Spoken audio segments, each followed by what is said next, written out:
considering homeschooling, but you just have no idea where to start? Well, in today's video, we're going to discuss the steps that you need to take in order to get started homeschooling. All right, let's get started.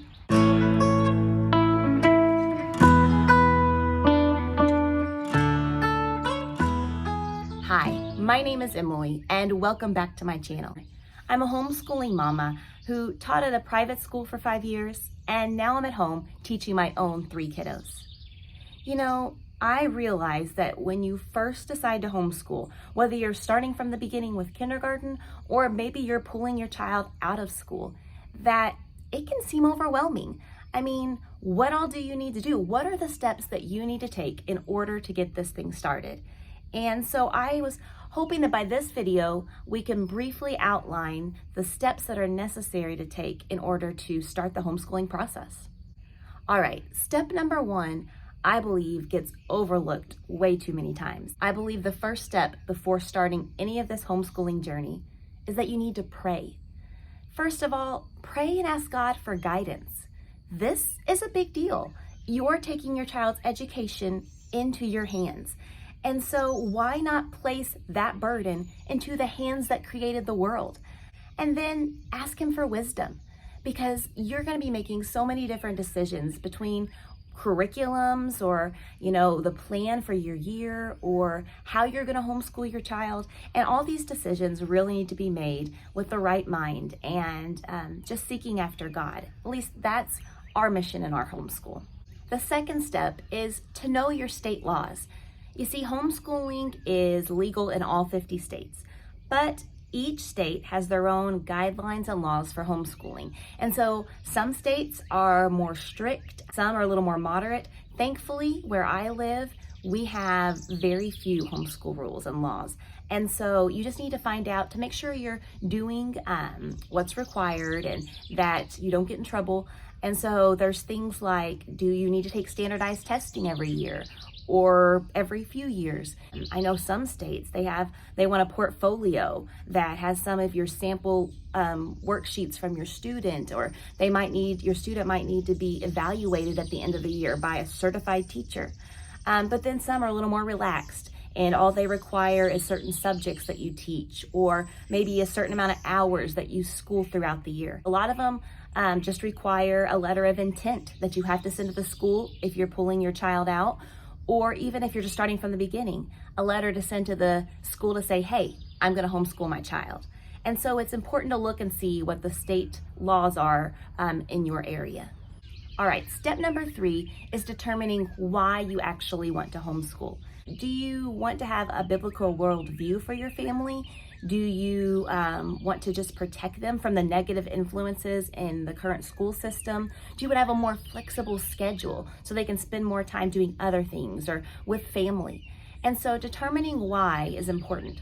And I feel like once you've determined why, it's good to even write a mission statement for your homeschool. And I'm hoping to do a video on that in the future of really finding out the mission and view and vision that you have for your homeschool. And once you have that mission, write it down, really concise of why you want to homeschool and what you envision your homeschool looking like. Having that mission statement gives you a purpose and something to strive for whenever you're picking out curriculum or trying to decide the homeschooling method you want for your family. You always go back to your mission statement, to why you want to homeschool in the first place, and you filter everything through it.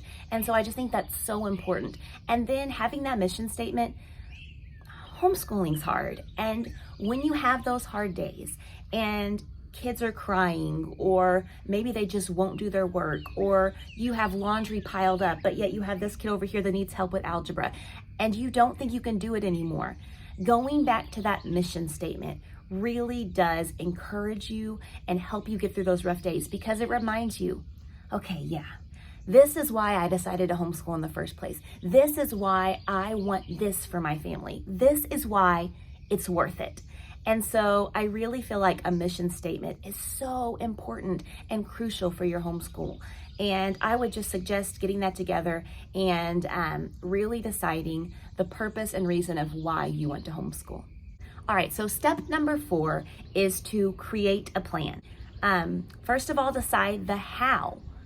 How do you want to homeschool? There's so many different methods that you can use for homeschooling. There's the school at home, where they sit at a desk or table and read a textbook and answer questions and take tests.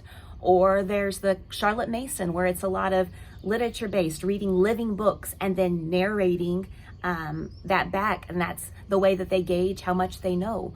Or there's even unit studies where you take one topic and you teach all of your children that same topic and they work at their own level.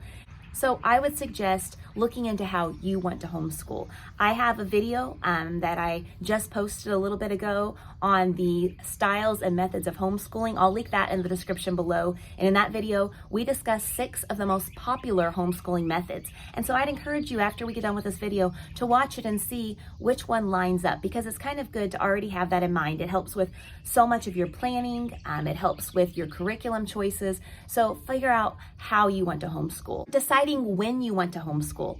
Do you want to homeschool for 9 months out of the year like the traditional public and private schools do, taking the same spring break and summer break? Or would you rather be a year-round homeschooler, going throughout the summer as well and just taking more breaks throughout the year?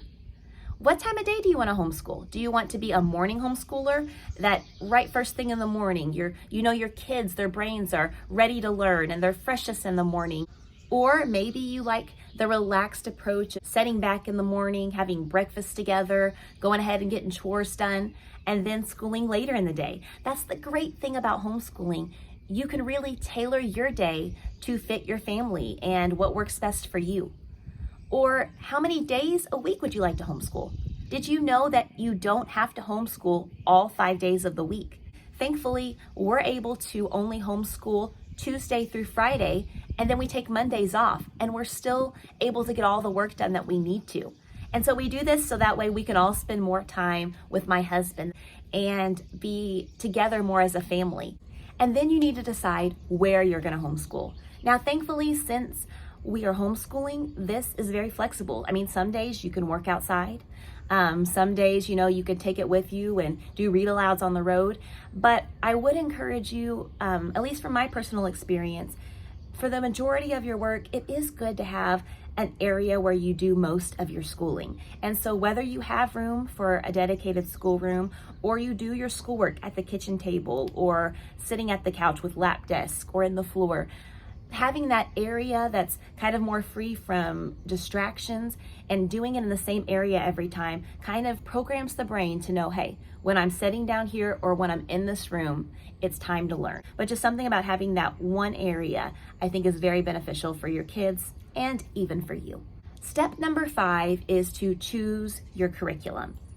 And let me tell you, this step is both exciting because there's so many different options, and getting to tailor your child's education to fit them and how they learn best is amazing, and it's a huge pro.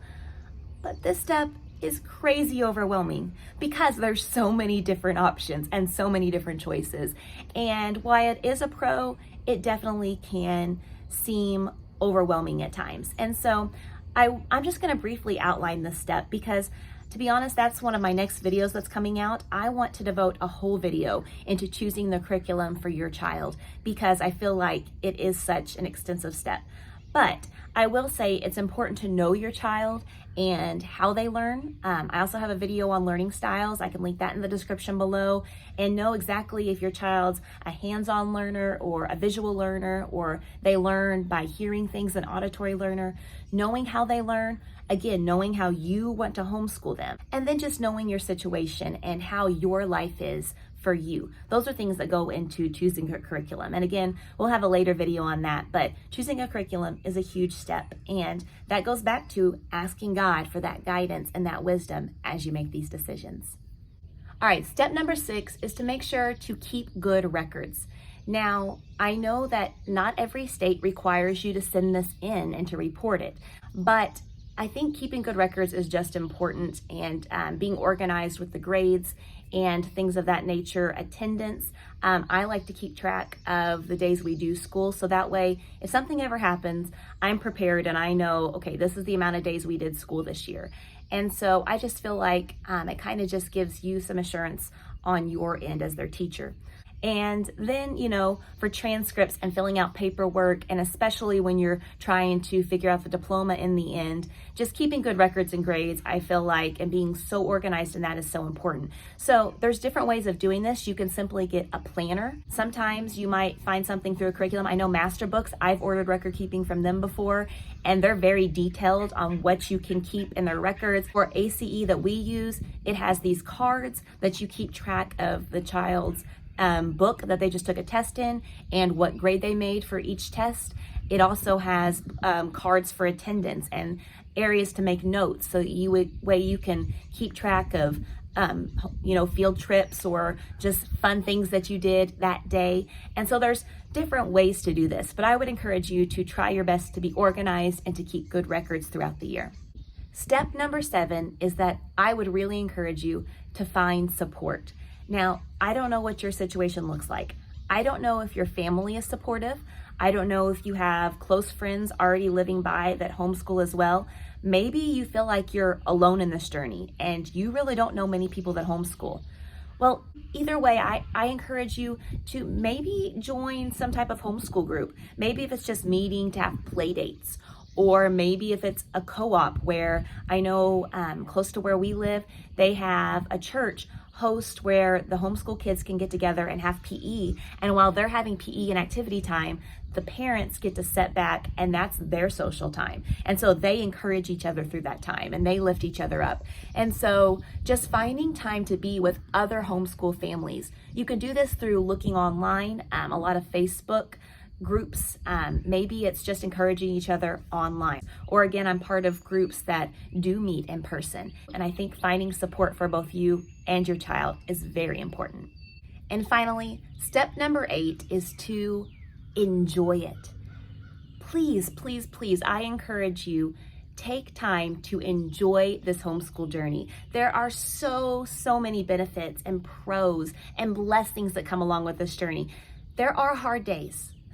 There are hard times, and there's going to be some stress involved, but I can tell you from personal experience that the blessings and the pros definitely outweigh that stress and those cons. And so please just make sure that you enjoy this time that you get to spend with your kids. Our kids, we really only have them for such a short time in their life. It goes by so fast. The days might seem long at times, especially when homeschooling, but the years are so short. And so just enjoy this time. You get to have more time with your kids to pour into them and to watch them learn firsthand, watch things click right in front of your eyes. And that is an amazing experience. And so enjoy this time that you get to have with them, because when you blink your eyes, this journey will be over. And so I would just encourage you to enjoy the time that you get to invest in your child, because this homeschooling journey, it's so worth it. It's so worth it. So I hope that by talking about these 8 steps, that it's given you the information you need in order to get started on this homeschooling journey.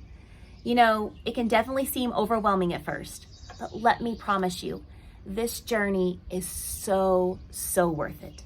There are so many great blessings and benefits that come along with homeschooling, and I'm so excited for you to be able to experience this for your family. Thank you so much for watching this video. If it was at all helpful to you, would you consider hitting the like button and subscribe to my channel? That would be such an encouragement to me. And I really do hope that you'll join us on the next video. All right, see you soon. Bye.